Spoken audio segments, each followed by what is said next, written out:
toutes et à tous et bienvenue dans un nouvel épisode de Cafetech avec Imen. Aujourd'hui, on reçoit un invité qui a littéralement marqué le monde du développement web.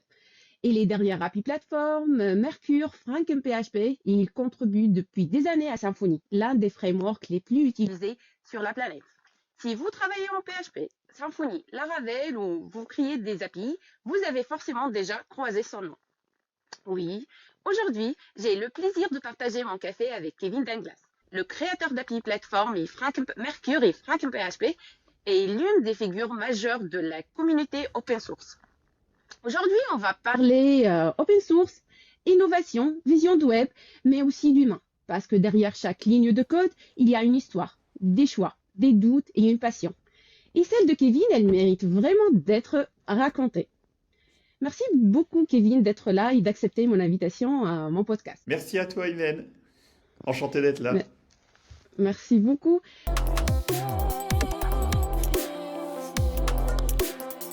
Et du coup, pour commencer, tout simplement, si tu devais te présenter, mais vraiment sans ton CV, parce que tout le monde connaît Kevin Danglas, le développeur, Kevin Danglas, le créateur d'API Platform, mais juste en tant que personne, tu dirais quoi? Eh ben, écoute, Kevin Dinglas, 37 ans, j'habite sur l'île dans le nord de la France depuis presque 20 ans maintenant. Et avant, je venais du bassin minier dans le Pas-de-Calais. Je pense que c'est une bonne description. Ah oui. Et du coup, comment t'es arrivé à la tech? Comment je suis arrivé à travailler dans la tech? Où en fait, dès que j'ai été adolescent, on va dire, j'aimais beaucoup l'informatique, le développement. En fait, chez mes parents sont pas forcément très technophiles et du coup, il n'y avait pas d'ordinateur chez moi quand j'étais adolescent. Mais dans la petite ville du bassin minier qui s'appelle Oudin, de laquelle je viens, ils avaient mis en place on va dire des ordinateurs dans la bibliothèque municipale, dans le centre social. En fait, du coup, d'abord, je suis allé là-bas pour jouer aux jeux vidéo. Je pense comme beaucoup d'enfants de cette Les enfants époque-là. faisaient comme ça. Ah ouais. Et puis, il donnait aussi des petits cours d'aide à la création de sites web. Du coup, j'ai assisté pour voir un petit peu comment ça marchait à ça. C'est des petites initiations au HTML. Et puis, j'ai vite aimé ça. Et j'ai commencé, du coup, à programmer. D'abord, en ajoutant un petit peu d'interaction avec JavaScript, qui était très, très rudimentaire à l'époque. Oui. Puis, en essayant de sauvegarder des données, donc en utilisant Python pour sauvegarder des données côté serveur. Et puis voilà, j'ai appris à programmer de cette manière-là. Et c'est comme ça, du coup, que j'ai commencé dans la tech. Ok. Et tu te rappelles de ton premier ligne de code que tu as fait? C'était quelle année ou tu avais quel âge, quoi, à cette époque? Ouais, je devais avoir. Alors, j'ai commencé, comme je le disais, en faisant des petits sites web, du coup. Donc, c'était d'abord. Enfin, on peut pas vraiment appeler ça des langages de programmation, mais c'était d'abord HTML, puis assez vite Oui, c'est JavaScript, ça. du coup. Oui. Mais côté client, à l'époque, Node.js n'existait pas, donc c'était. Et je devais avoir 15 ans, peut-être. D'accord. Du coup, comme tu as dit, tu as commencé très jeune à créer, à coder et à contribuer. En fait, qu'est-ce que t'a donné cette envie d'aller plus loin que le simple faire du code, quoi? Alors, à contribuer à l'open source, en fait, ça arrivait un peu par hasard. Donc, comme je le disais, d'abord, j'ai commencé à faire des petits sites web et de la programmation rudimentaire, on va dire, dans le centre social de ma ville. Puis, quand je suis arrivé au lycée, l'informatique s'est quand même un peu plus popularisée, je pense. Et du coup, mes parents ont fini par acheter un ordinateur qui était assez rudimentaire, mais bon. Assez vite, je me suis rendu compte, chose que je ne savais pas, que tous les logiciels étaient quand même très chers, quoi. Il fallait des licences. En plus, Internet n'était pas démocratisé. C'était encore du 56K limité, etc. Et enfin, il y a un ami qui m'a parlé de Linux qui du coup était gratuit, permettait de programmer avec pas mal de langages de programmation open source et du coup sans avoir à payer des licences pour Visual Studio ou ce genre de trucs. Et donc j'ai récupéré en fait à l'époque chez les marchands de journaux, on pouvait acheter des magazines qui contenaient des CD-ROM avec des distributions Linux dessus pour l'installer sur des ordinateurs classiques quoi. Et du coup j'ai installé et commencé à utiliser Linux de cette manière-là, pour des raisons plutôt économiques à la base, économiques et Oui. de praticité. Et ça a coïncidé à peu près avec la sortie des premières versions d'Ubuntu. Et donc c'est là que j'ai commencé à contribuer au logiciel libre. En fait, quand Ubuntu est sorti, j'étais séduit par le projet d'avoir un Linux facile d'utilisation pour le grand public, etc. Ce qui était vraiment le projet de base. Et du coup, j'ai installé Ubuntu. Et à l'époque, il y avait une grosse problématique avec Ubuntu, c'est que pour que ce soit en fait utilisable pour un- quelqu'un qui n'est pas spécialement technophile ou dans l'informatique, etc., il fallait installer tout un tas de pilotes, de codecs pour lire les vidéos Ouais. et de logiciels propriétaires qui n'étaient pas fournis avec Ubuntu parce que les licences étaient incompatibles. Et du coup, c'était compliqué. Et du coup, j'ai fait un petit script qui permettait, qu'on pouvait lancer en fait sur une install fraîche de Ubuntu et qui permettait d'installer tout ce qu'il fallait pour que ce soit utilisable. Ce petit script s'est appelé Easy Ubuntu. En fait, je l'ai contribué. GitHub n'existait pas encore, donc je crois que c'était Google Code à l'époque. Donc je l'ai contribué sur euh, une plateforme de logiciels libres et sur les forums Ubuntu via Internet. Et il y a eu un gros engouement autour de cet outil. J'ai fini par le réécrire en Python pour le rendre plus puissant, pouvoir sélectionner quel paquet installer, etc. Et puis finalement, ça a été intégré, on va dire. Les fonctionnalités ont été reprises et intégrées directement dans Ubuntu. Donc c'est comme ça que j'ai commencé à contribuer au logiciel libre. C'était le premier logiciel libre que j'ai fait. Et puis ça m'a ouvert pas mal de portes parce que suite à cette contribution, j'ai été contacté par des gens de chez Google pour participer à la première édition du Du Google bootcamp. Summer of Code. Oui. Ouais, c'est ça, J'ai à vu l'époque c'était le Google ça, j'ai Summer of fouillé un petit peu. Code. Oui, oui, j'ai Ouais, fouillé un petit peu ouais, ouais. sur ton LinkedIn et c'était en 2007. J'ai dit, bah, Kevin a commencé très très tôt quand même. Ouais, mais en fait c'était par rapport à ça et c'était pour travailler sur Ubuntu et à l'époque c'était pour ajouter un mécanisme qui permettait de chiffrer les disques durs, ce qui est alors sur Linux c'est d'ailleurs toujours pas si bien intégré que ça, mais sur la plupart des autres OS par défaut maintenant les disques sont chiffrés, mais à l'époque c'était pas encore le cas et du coup j'ai bossé avec des gens de Ubuntu la société pour ajouter un outil qui à l'époque permettait de sélectionner un dossier sur le disque et de faire en sorte que ce dossier soit chiffré. Et du coup, j'ai fait ça avant d'avoir commencé mes études en informatique. Donc c'était un peu particulier parce que normalement c'était pour les étudiants, mais moi je l'étais pas encore. Mais voilà, c'est comme ça que j'ai mis le pied à l'étrier dans le logiciel libre, donc plutôt dans le monde Linux à la base et en codant en particulier en Python, qui est le langage que j'ai le plus Ouais. fait au début de mes études puis de ma carrière, on va dire. Oui, d'accord. Et du coup, avec Symfony et PHP, ça a commencé quand? Alors ça, c'est assez marrant comme histoire. Je ne sais pas si je l'ai déjà raconté d'ailleurs. Euh, En fait, du coup, moi, après, j'ai continué. J'ai fait des études d'informatique. J'ai fait un IUT, puis un master. Et en parallèle de ça, je travaillais en tant que freelance. Et je faisais que du Python. Python et quand même pas mal de web avec Django.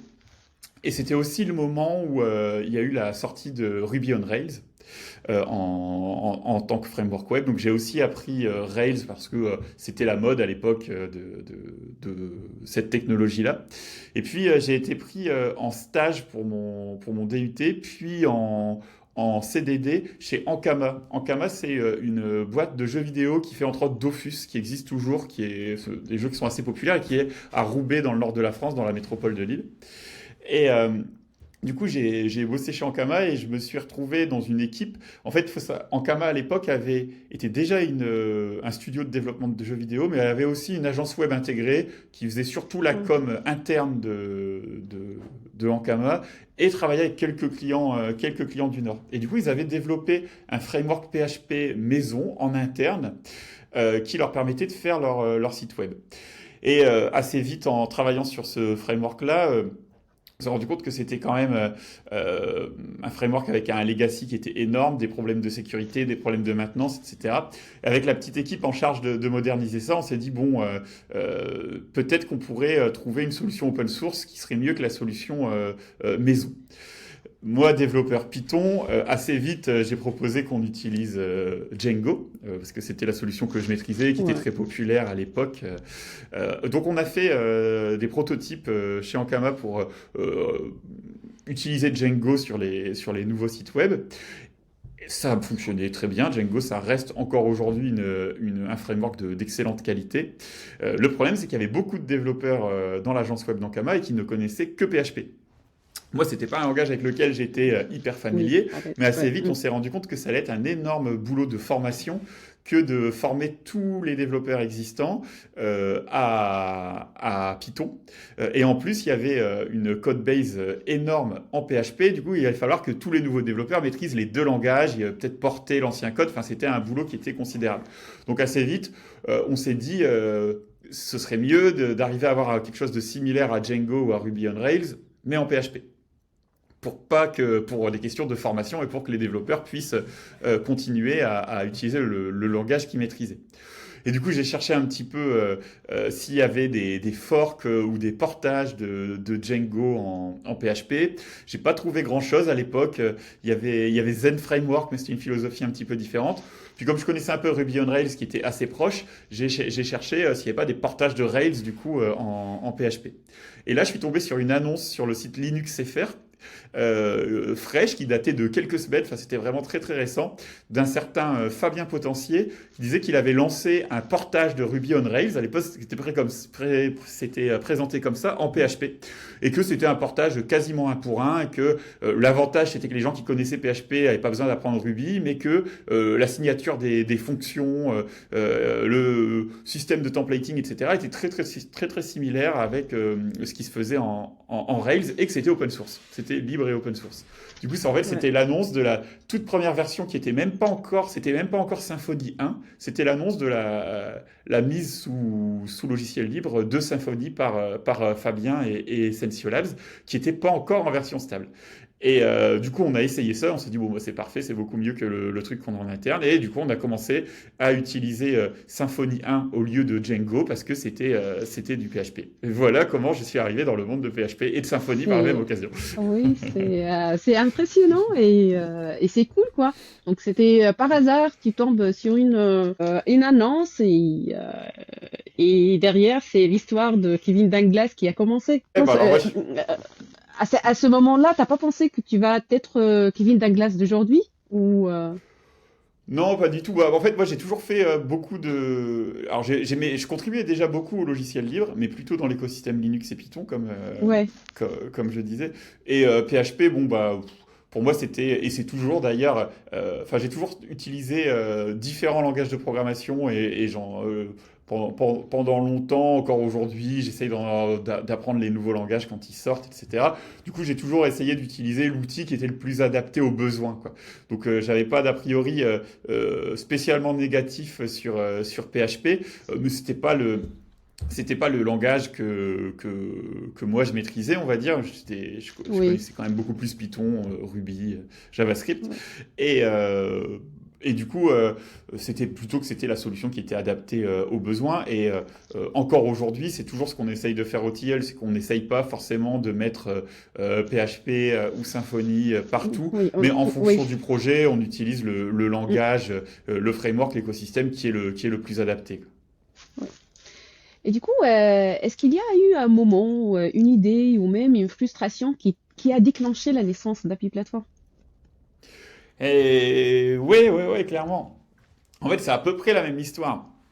Finalement, la création d'API Platform, c'est pour continuer dans l'historique, après Ankama et après avoir été freelance pendant assez longtemps, avec quelques personnes, on a décidé de créer l'ETL.coop sous forme de société coopérative. Au tout début, c'était la transition entre Symfony 1 et Symfony 2. Du coup, on a quand même fait au tout début quelques projets en Symfony 1. Mais ensuite, comme Symfony 2 n'était pas encore mature, et puis parce que dans l'écosystème lillois, c'est Java qui était très très dominant. Quand on a fondé les TIL, on faisait que du Java en fait. C'était une boîte qui était très très centrée sur Java et on utilisait un framework qui existe toujours mais qui est maintenant écrit en Scala si je dis pas de bêtises, qui s'appelle Play Framework. Du coup, on a énormément utilisé cet outil-là. Et puis finalement, Play Framework a été un peu dans la même situation que Symfony, c'est-à-dire que ils ont décidé de le réécrire complètement et du coup on se retrouvait dans une situation de transition un petit peu embêtante pour nous, où la version 1 allait être abandonnée et la version 2 était pas prête. Et par contre, Symfony 2 était devenu plus mature. Du coup, on a lancé quelques projets avec Symfony 2 et du coup, on a commencé à faire du PHP chez les tilleuls en plus du Java. Et c'était aussi l'apparition, ça a coïncidé un petit peu avec l'apparition des frameworks JS qui sont maintenant dominants. Donc d'abord, il y avait eu, si je me souviens bien, Backbone JS autour de jQuery, etc., que nous, on a beaucoup utilisé au TL pour faire les premières single page apps, puis Angular version Angular, 1 oui. de Google. Et donc on a tout de suite créé énormément de SPA, on a tout de suite sauté sur ce style architectural-là. Sauf que du coup, pour faire des SPA, côté serveur, on a besoin d'API. Et donc, on avait beaucoup d'applications avec Angular, avec des backends, donc soit en Java, soit en Symfony 2. Et on a trouvé, entre autres avec Samuel Rosé, qui est devenu par la suite membre de la core team de Symfony aussi, qui travaillait chez les tilleuls à l'époque, qu'on se retrouvait quand même toujours à faire un petit peu la même chose et à écrire beaucoup de boilerplate code pour lancer nos nouveaux projets, ce qui était assez consommateur en temps et pas forcément top en termes de qualité. Donc à l'époque, on avait créé un générateur de code pour FastRest Bundle pour Symfony pour simplifier un petit peu l'écriture d'API.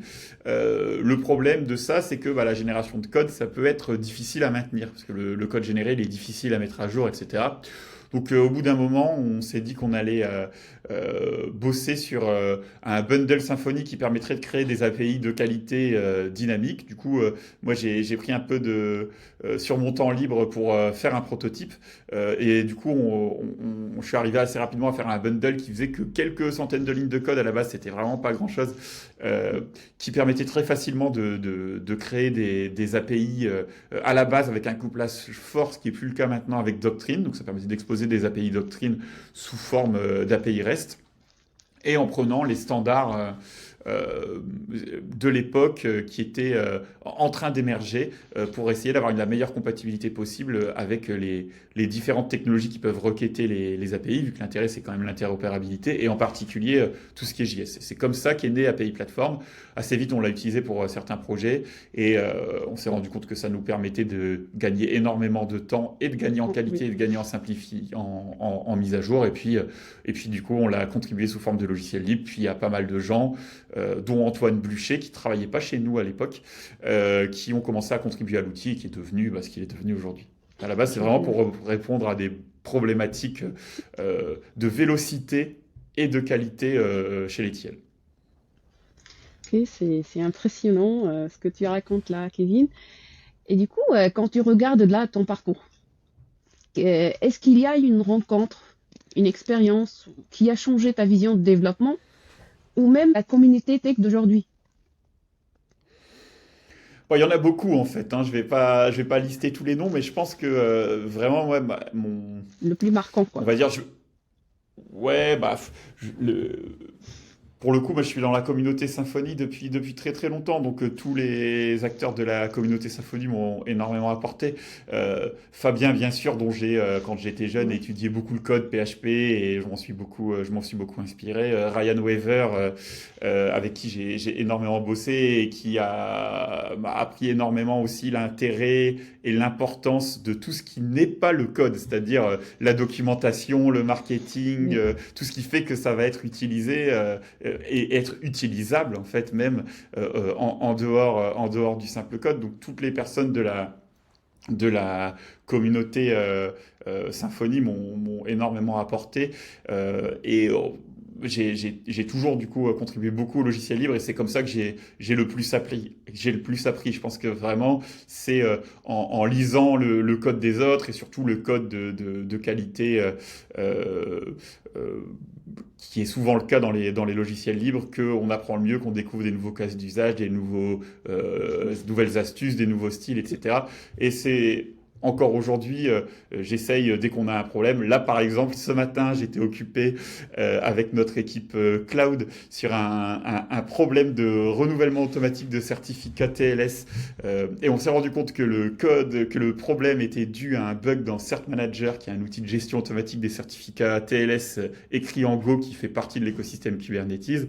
Bon, et du coup, il y a un bug dedans. Et on est en train de regarder pour l'identifier et le corriger. Et je trouve que c'est vraiment comme ça qu'on apprend le plus, parce que là, ça se fait plonger dans des code Ouais. bases en Go, là, typiquement, qui sont bien structurés, qui sont vachement grosses, qui sont de qualité production. Et du coup, c'est toutes ces rencontres qu'on fait en contribuant au logiciel libre, parce que en plus de l'aspect purement technique, après il y a l'aspect humain où faut ouvrir une pull request et puis on discute sur Slack et puis on se voit physiquement à des conférences, qui est quelque chose de très important dans l'avancée du Ouais. logiciel libre, ou quand on a la chance de pouvoir être dans les mêmes villes, on va boire un café et puis on regarde le problème. Bon, bah, c'est comme ça aussi que on progresse et on fait évoluer l'écosystème open source. Oui.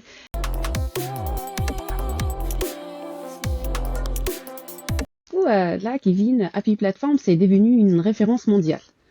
Mais à la base, bon, t'as dit, c'était créé pour répondre à un problème donné.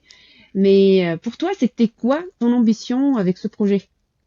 Est-ce que tu as pensé Ah que bah, Happy Platform va avoir cette ampleur d'aujourd'hui? non, pas du tout. En fait, comme quasiment tous les logiciels libres qu'on a sortis avec les tilleuls, l'idée de base, c'était plus de donner en retour à la communauté. Pour API Platform, l'idée, c'était tout simplement que nous, on utilise énormément Symfony, ce qui nous permet de développer beaucoup plus facilement, euh, et ce qui nous a permis, en fait, de lancer la coopérative aussi, parce que s'il n'y avait pas eu cette solution libre et open source, il nous aurait fallu soit développer, passer beaucoup de temps à développer un framework de base, etc., soit utiliser des solutions payantes où on n'aurait pas eu forcément les moyens.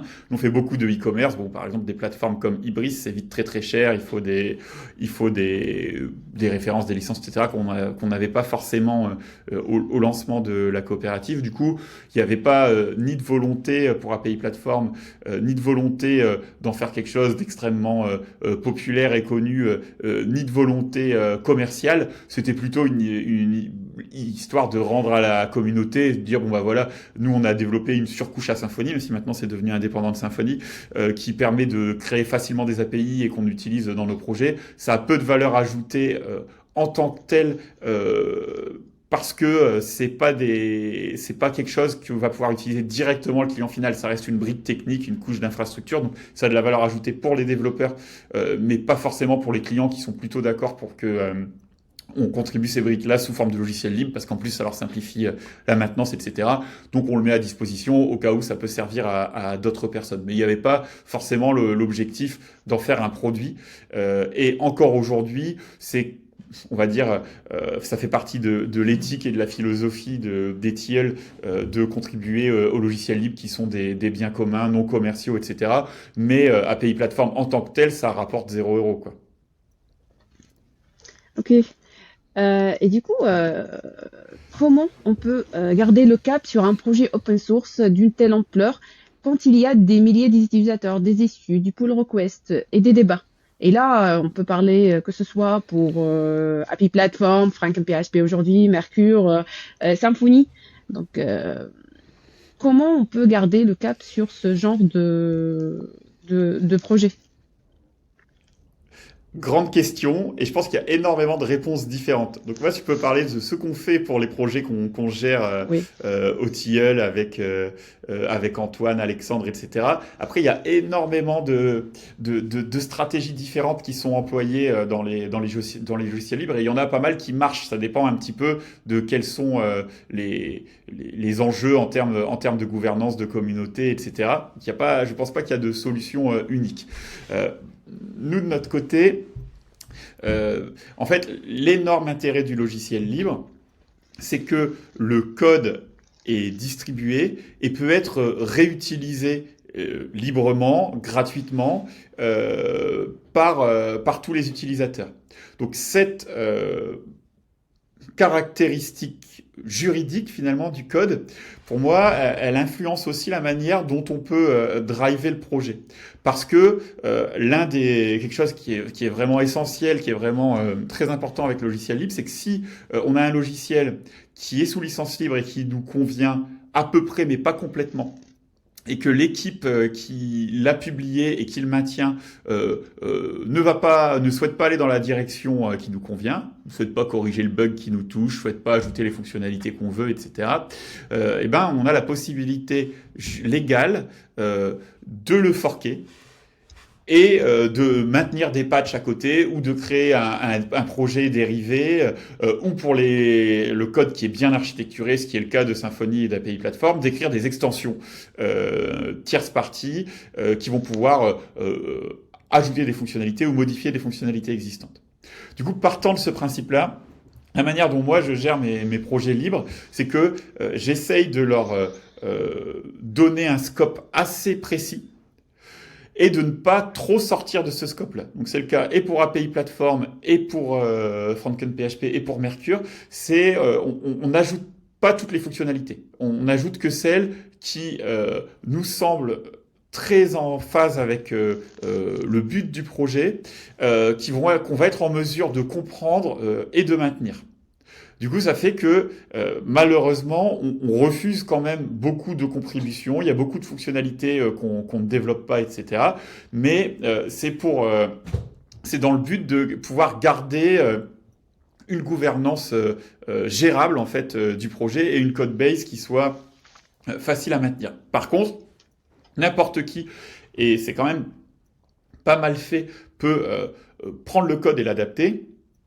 Et pour tous ces logiciels-là, on les a fait évoluer avec une on a retravaillé très régulièrement l'architecture sur API Platform, en particulier avec Antoine Blucher, pour que ce soit possible d'avoir des points d'extension faciles à utiliser, qui permettent aux gens, du coup, d'écrire du code maison qui va pouvoir fonctionner avec la version officielle upstream d'API Platform, mais sans avoir besoin d'intégrer les fonctionnalités directement dans API Platform, ou proposer des extensions, des bundles, des bibliothèques complémentaires directement sous forme de logiciel libre. Pour donner un exemple concret, dans API Platform, on a fait le choix dès le départ de n'implémenter que des fonctionnalités qui sont couvertes par des standards ouverts. C'est-à-dire que quand la première version utilise et c'est toujours supporté JSON LD et Hydra. Et ensuite, on a ajouté le support d'autres formats d'API, mais on a eu souvent des requêtes en disant « bah là, moi j'aimerais bien gérer la pagination avec des en-têtes ».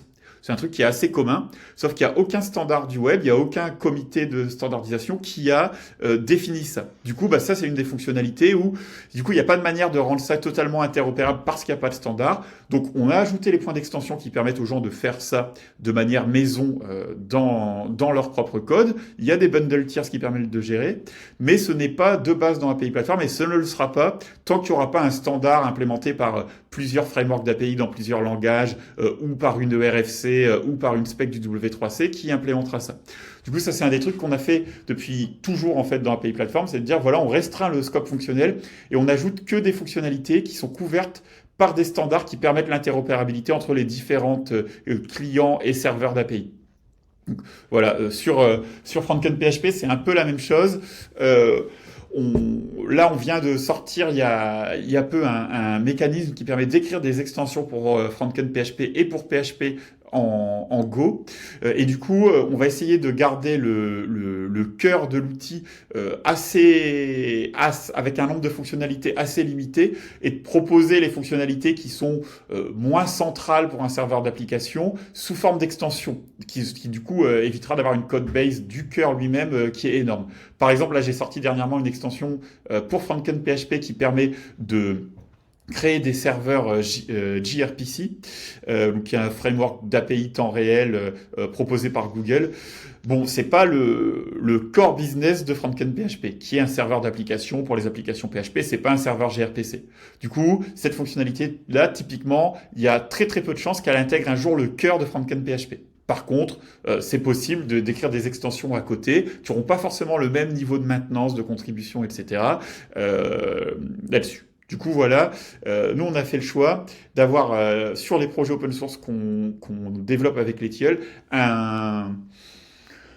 un ensemble de fonctionnalités assez limité et centré sur le métier vraiment le métier que fournit l'outil, de s'appuyer le plus possible sur des standards et de proposer des types d'extensions. Ensuite, en termes de gouvernance, on a des mainteneurs. Et du coup, il y a quelques personnes qui ont été choisies par moi, hein, très clairement. Ça, pour le coup, ça fonctionne comme sur Symfony. C'est à chaque fois les créateurs des projets qui donnent les droits à des contributeurs qui font du gros travail de tri et de correction de bugs, d'ajout de nouvelles fonctionnalités, de travail sur la chaîne d'intégration continue et sur les tests, qui est un énorme boulot qui se voit pas, mais qui est très très très important pour la qualité des logiciels et des frameworks sur Symfony, sur API Platform et sur Frontend PHP, j'ai envie de dire qu'il y a vraiment une partie très très très importante du temps qui est consacrée au développement de ces frameworks, qui est du temps invisible lié à faire en sorte que la chaîne d'intégration continue soit toujours verte, faire en sorte que la couverture de tests, et en particulier de tests d'intégration, soit toujours plus important, et c'est ce qui permet d'avoir des logiciels qui sont fiables ensuite à l'usage et en production. Et ça se voit pas forcément dans les changelogs, ça, parce que c'est du travail un peu invisible. Bon bref, tous les gens qui mettre la main à la pâte et qui contribuent, pour les projets qui sont gérés par les tilleuls, qu'ils soient des tilleuls ou non. On a quand même pas mal de mainteneurs, que ce soit sur Frontend PHP ou sur API Platform, qui ne sont pas du tout des coopérateurs des tilleuls. Au bout d'un moment, on leur donne les droits de maintenance. S'il y a une question de confiance aussi, si on a confiance en eux. Et ensuite, pour l'ajout de nouvelles fonctionnalités, des correctifs, etc., c'est l'équipe des mainteneurs qui décide, quoi. Et si les contributeurs malheureusement, il y a des fonctionnalités qui sont refusées parce que le code n'est pas assez en lien avec on va dire les objectifs du projet, c'est un peu trop périphérique, c'est une fonctionnalité qui est un peu trop de niche, qui va être compliquée à maintenir, etc. Et ben du coup, on propose plutôt soit d'écrire une extension, si c'est pas possible, de contribuer à API Platform ou à Frontend PHP pour rajouter les points d'extension qui rendent ça possible. Et si vraiment c'est pas possible, c'est toujours possible de forker ou en tout cas de maintenir des patchs tierce party à côté, quoi. Je sais Ok. pas si ça répond à ta question. Oui, oui, t'as bien répondu et c'est cool, quoi. J'ai vu aussi, lorsque j'ai fouillé sur ton LinkedIn, j'ai vu que tu étais aussi enseignant à l'Université de Lille. Du coup, C'est vrai. qu'est-ce que t'as apporté cette expérience d'enseigner l'informatique pour les nouveaux développeurs et qu'est-ce que tu en gardes aujourd'hui sur le plan personnel ou bien professionnel? Ouais, c'était une expérience hyper enrichissante. Je pense que pour le coup, pour les développeurs de logiciels libres et de bibliothèques à destination des développeurs, c'est hyper enrichissant parce que ça permet de travailler avec des gens qui, même si moi j'enseignais en master, donc c'est des gens qui ont quand même des étudiants qui ont quand même déjà une certaine expérience dans le développement. C'est pas des gens qui apprennent la programmation. Mais bon, malgré tout, ça reste des développeurs qui sont encore en formation et qui sont encore juniors, quoi, hein, malgré tout. Et donc, ça permet pour soi, on va dire, de se remettre dans la position de quelqu'un qui est encore en train d'apprendre, de voir les points de blocage qui nous semblent vraiment faciles à contourner, mais qui peuvent être très très bloquants pour les développeurs, et du coup, potentiellement en tant qu'ensuite développeur de logiciels libres, de les régler. C'était entre autres j'ai donné des cours sur HTTP, sur la programmation web et sur PHP Symfony à l'université de Lille. Et sur PHP Symfony, c'est l'un des trucs qui m'a permis par la suite de penser l'expérience développeur de Frontend PHP, parce que en travaillant avec ces étudiants, je me suis rendu compte que c'était quand même maintenant, par rapport à quand moi j'étais étudiant, c'était assez difficile d'installer n'importe quel environnement de programmation. Sauf que maintenant, c'est plus le cas. Et pour la plupart des environnements de programmation proposent des manières de démarrer qui sont très très très très faciles. Et c'était pas le cas avec PHP. Il fallait installer un serveur web, PHP FPM, les bonnes versions, le configurer. Ouais. Et pour les étudiants qui sont pas spécialement intéressés par PHP, ça pouvait être des gros freins et des raisons pour lesquelles ils utilisaient un autre langage. Du coup, ça c'est des trucs qu'on oublie quand on a la tête dans le guidon et qu'on fait du PHP tous les jours et qu'on a nos environnements qui sont installés. De toute façon, on l'a déjà fait 100 fois, donc on sait le faire, etc. Mais ça apporte, ça permet de prendre un peu de hauteur et de voir des choses qu'on ne voit plus parce qu'on a la tête dans le guidon. Donc ça, c'est un des premiers intérêts vraiment en tant que développeur de framework, de logiciels libres, etc. Ensuite, il y a un intérêt aussi où de toute façon, qui est l'échange, quoi. C'est-à-dire que la transmission et l'échange, c'est toujours pour moi quelque chose qui est très très intéressant. Et du coup, ça permet de former des nouvelles générations de développeurs, de leur passer l'expérience qu'on a pu acquérir, d'avoir aussi des nouveaux points de vue, etc. Donc ça, rien que l'expérience de transmission, elle est en soi hyper intéressante. Je pense que ce soit en programmation ou dans n'importe quoi d'autre. Pour ma part, en plus, d'autant plus avec des gens qui ont quand même appris les bases de la programmation, même si j'ai fait aussi des cours d'initiation à la programmation, ce qui est intéressant pour d'autres raisons. Et là, bon, ça permet vraiment le travail d'échange, de dialogue, de transmission est en soi très très prenant, quoi. C'est hyper satisfaisant d'arriver à faire comprendre et acquérir des concepts, des manières de faire, etc. à des étudiants. Et puis finalement, il y a toujours aussi une partie qui est similaire à la préparation de conférences, qui est que il faut préparer les cours. Et du coup, ça demande de revenir aux fondamentaux et de réaffermir ses propres bases, parce que pour que le cours soit carré, il faut être sûr. Moi, j'aime bien dire que on maîtrise vraiment bien un concept quand on arrive à l'expliquer simplement à quelqu'un qui ne le connaît pas. Alors, il y a des concepts pour lesquels c'est pas possible de faire ça, mais en tout cas, quand on prépare des cours ou des conférences, bon bah ça permet aussi de revenir aux fondamentaux et puis d'être sûr d'être à jour, de bien avoir compris les bases et d'essayer de trouver les meilleures techniques pour les expliquer et faire en sorte qu'ils puissent être transmis et acquéris par des étudiants. Donc ça, je trouve ça vraiment très très très intéressant. Ouais. Et justement, parce qu'enseigner ou maintenir un projet open source, c'est aussi une façon de transmettre, de faire grandir les autres autant que soi-même.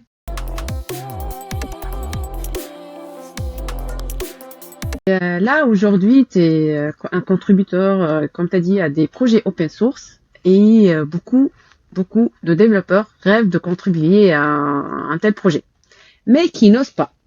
Donc, quels conseils concrets tu donnerais pour se lancer? Ouais, ça, c'est vrai que c'est un gros frein. Il y a beaucoup de gens qui n'osent pas contribuer. Je suis la Ouais, première, alors, Kevin. Je voulais ouais, contribuer, mais alors, je pense honnêtement, que je n'ose pas. ouais, je pense que déjà, il faut oser. J'ai envie de dire, de toute façon, que ce que je dis souvent aux gens qui hésitent à contribuer, c'est deux choses. Déjà, dans tous les cas, les logiciels libres, c'est un bien commun de l'humanité et une simple pull request, un simple patch, même si il n'est pas fini, il n'est pas de qualité exceptionnelle, etc. Ça permet d'accumuler du bien commun et ça pourra toujours servir. C'est-à-dire que même une pull request pas finie, marquée en draft, etc. Si quelqu'un a le même problème, il pourra toujours tomber dessus, il pourra toujours s'en inspirer, l'améliorer, éventuellement la terminer. Donc dans tous les cas, c'est bénéfique. Donc rien que ça, pour moi, c'est une bonne raison de rendre son code libre parce que en indiquant que attention, c'est pas fini, c'est pas de qualité production, en utilisant le mode draft sur GitHub, etc. Bon, dans tous les cas, ça va pouvoir servir à d'autres utilisateurs ou aux mainteneurs des logiciels libres, parce que pour les mainteneurs, quand il y a un bug, avoir une manière de le reproduire, ça aide énormément, c'est même quasiment indispensable. Donc déjà ça, c'est déjà une énorme contribution qui va simplifier, enfin aider énormément le projet. Et puis ensuite avoir un début de patch, même si il n'est pas au coding standards du projet, même s'il a des trucs qui marchent pas, etc. Ça va aussi énormément lui faciliter la tâche. Et puis en plus, à titre personnel, une fois qu'on a fait un reproducer, généralement on a compris un peu le problème, donc c'est plus facile de contribuer le patch. Puis une fois qu'on a eu les retours du mainteneur qui disent bon bah là la parenthèse elle est pas au bon endroit, etc. C'est plus facile de le terminer et de l'être mergé. D'être mergé. Du coup, je pense que déjà, faut pas hésiter à contribuer du code, même si on juge qu'il n'est pas d'une qualité suffisante, même s'il l'est vraiment pas, il sera quand même utile. Donc ça, faut pas avoir de complexe là-dessus. Vaut mieux du code libre, pas fini, que quelque chose qui reste sur son ordinateur et qui servira à personne. T'as bien raison. Ouais. Ouais, et ensuite, il y a un autre truc qui, moi, fait que moi, j'ai contribué à énormément de logiciels libres. Et la plupart du temps, c'est des cas comme ce matin. C'est qu'en fait, j'ai un bug. J'utilise un truc qui marche pas. Pour X raisons, parce que j'utilise un cas particulier, parce qu'il y a eu un changement. Et d'abord, je fais le bug report. Et ensuite, j'essaye de regarder si j'arrive à trouver au moins un quick fix et à le contribuer. Et du coup, ça permet déjà d'améliorer, de corriger les bugs, d'avancer dans nos projets, mais ça est aussi très très utile pour le logiciel libre parce que ça décharge les mainteneurs du projet. Et ça, je le fais même dans des langages où je sais que j'y connais rien, j'utilise un machin qui est écrit en Scala, j'ai jamais fait le Scala de ma vie, je connais vaguement le langage parce que j'ai fait le tutoriel. Je sais que ma contribution sera pas de qualité suffisante pour qu'elle soit intégrée telle quelle. Mais c'est pas grave, c'est aussi comme ça que moi j'apprends et je sais que ça va aider le projet parce que j'en ai maintenu plein d'autres dans d'autres langages. Donc j'essaye de fouiller dans le code, d'écrire un test en m'inspirant des tests déjà existants. Faire un test qui fail et puis ensuite de fouiller dans le code, de voir comment je peux contribuer le truc. Puis ensuite, je sais que le mainteneur va me dire bon bah là ça c'est pas du tout idiomatique en Scala. Là t'aurais dû utiliser telle bibliothèque que moi je connais pas parce que je sais pas faire de Scala, etc. Bon bah du coup je prends en compte les retours. Puis c'est comme ça aussi que on progresse. Et puis moi j'aime beaucoup faire ça parce que ça permet de découvrir d'autres écosystèmes qui peuvent ensuite servir de source d'inspiration. Disant bah là ce qu'ils ont fait en Scala c'est hyper malin. Peut-être qu'on pourrait faire pareil en PHP. Bon voilà il y a aussi il y a aussi ça. Mais je pense que la meilleure manière de commencer à contribuer à des logiciels libres, c'est de corriger les bugs, et en particulier corriger les bugs qui nous gênent, nous, sur le développement de nos projets. Ça, moi, en tout cas, il y a vraiment beaucoup de projets, y compris Symfony, pour lesquels j'ai commencé à contribuer comme ça. Ok, c'est intéressant, et j'espère que je vais un jour sauter ce pas, quoi. Bah ouais, et du coup, depuis quelques semaines, là, je suis chez Sensio depuis bientôt 5 ans et j'hésite. Mais bon, ça va arriver. Je suis sûre que ça va arriver comme je me suis lancée pour donner des conférences. C'était pareil au départ. C'était à chaque fois je dis l'année prochaine je vais faire un Symfony Live. Mais j'avais peur au départ. Mais bon, finalement je l'ai fait et honnêtement je regrette pas. Je regrette que j'ai pas fait ça avant quoi. Et c'était super bien. Félicitations en tout cas. Merci, c'est gentil. Et du coup, en parlant des conférences, Kevin, moi j'adorais te voir sur scène. Je sens que tes talks sont des talks spectaculaires. Et du coup, j'aime bien comment tu parles, t'es très à l'aise, c'est très bien.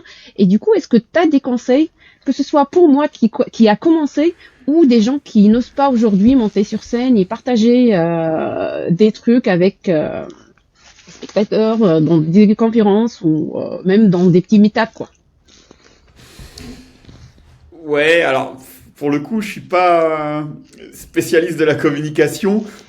Mon conseil principal, ce serait comme tu as fait pour les conférences et comme tu vas le faire pour le logiciel libre, c'est de se lancer. De toute façon, on a la chance, en tout cas dans les écosystèmes du logiciel libre de manière générale et PHP, Symfony en particulier, d'avoir une communauté qui est hyper sympa, quoi. Et du coup, les gens savent que c'est pas forcément facile, osent pas forcément le faire eux-mêmes, et j'ai envie de dire tout le monde a des choses qui peuvent être intéressantes à raconter, que ce soit la nouvelle fonctionnalité sur laquelle on bosse sur un projet open source ou juste un retour d'expérience sur un projet, etc. Donc je pense que mon conseil principal ce serait de pas trop se formaliser sur va être la qualité en termes de pure communication du talk. Ce qui est, enfin en tout cas moi, ce que je recherche dans les conférences, c'est avant tout d'apprendre des choses et d'avoir du contenu intéressant. Après, si la forme est bien, bah tant mieux.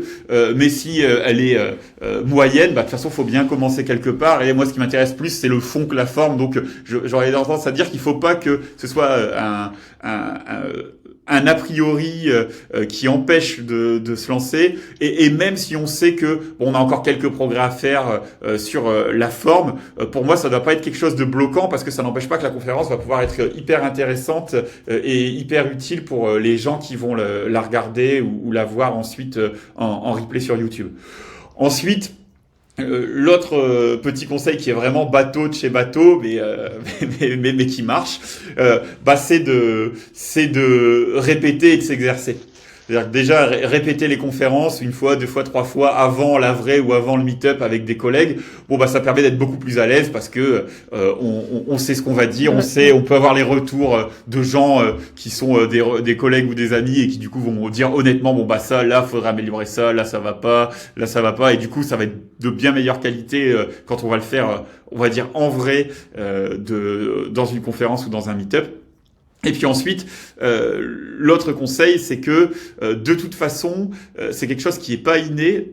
Tout le monde est toujours, enfin, je pense qu'à part cas exceptionnel, les premières conférences de tout le monde sont toujours perfectibles, c'est normal, et c'est souhaitable parce que ça permet de se perfectionner. Du coup, ensuite, c'est de pratiquer. Forcément, la 20e conférence, elle va être beaucoup mieux que la première, mais il faut bien commencer quelque part, donc à un moment, faut franchir le pas, quoi. Sûrement. Ok, mais honnêtement, merci Kevin pour tous ces conseils.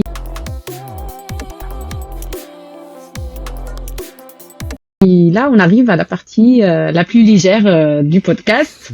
Et du coup, pour Kevin, lorsque tu bosses, ça sera café ou thé? C'est toujours café. Ah, j'ai pas trouvé jusqu'à aujourd'hui quelqu'un qui prend du thé pour bosser. J'essaye de l'imiter, mais c'est difficile. Oui. Sinon, on peut pas tenir toute la journée, quoi. Exactement. Ouais, malheureusement. Et du coup, Kevin, si ton parcours tech était une métaphore culinaire, ça serait quoi? Waouh! Alors, je suis pas très fort en cuisine pour le coup. Là, je suis un peu pris de court, j'avoue. Une métaphore culinaire. Bah écoute, eh ben, là, j'ai pas trop d'idées, honnêtement. Un plat, un plat, Si c'était un plat. Allez, ce serait un burger végétarien, parce que c'est quand même assez éthique, vu qu'on a fondé une coopérative et fait du logiciel libre, mais quand même très très bon. Ah, ok, c'est bien. Moi, c'est une fois, désolé Kevin, j'ai pas trop aimé, mais bon, c'est ton choix. Ouais, alors moi j'aime bien les vrais burgers végétariens qui n'essayent pas d'imiter la viande. C'est ça, je suis tombée sur quelqu'un qui a essayé d'imiter la viande, et honnêtement, c'était pas top, quoi. Ça, j'aime moins. Ok. Et du coup, est-ce qu'il y a une anecdote marrante ou quelque chose que tu peux le raconter aujourd'hui, te partager avec nous aujourd'hui? Sur le développement de logiciels? Que ce soit, oui. Ça peut être dans le développement ou bien même dans la vie, quoi.